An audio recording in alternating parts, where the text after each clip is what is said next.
Bunker to bunker. Golf without bunkers and hazards would be tame and monotonous. So would life, BC Forbes.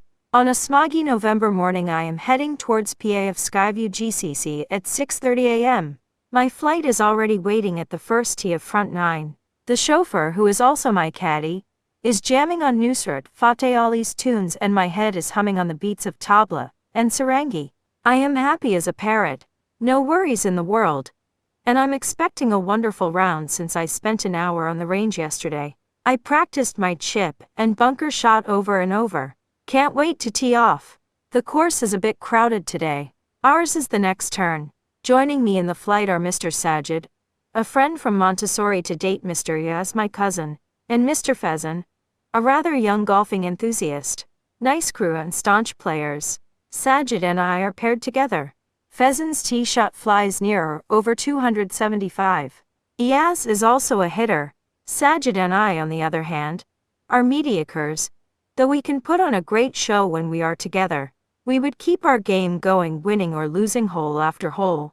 I tried to lay up on the 4th fairway. There are 2 deep bunkers, one on the left and one on the right of this green, and a deep ditch to the back. Asterisk? As a result of my approach shot, the ball crept slowly into the left bunker. The white sand in these bunkers looks cool from the outside. Its appearance changes as we descend into it. I tried to play a very professional and controlled shot.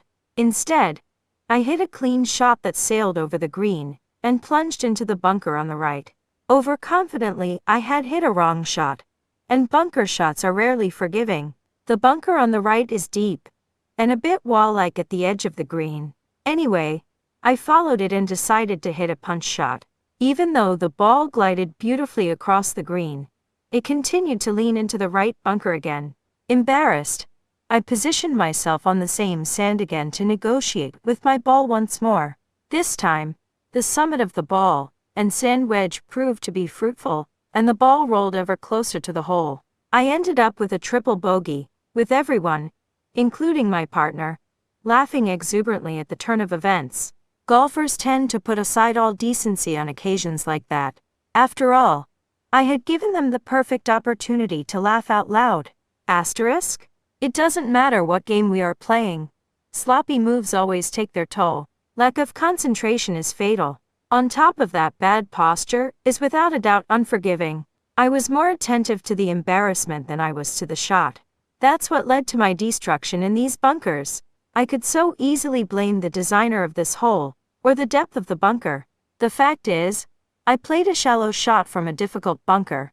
The sooner we realize our faults, the better things get. If we are brave enough to identify and admit our mistakes, our true learning begins. The fault is the one who blames. Spirit sees nothing to criticize, Rumi.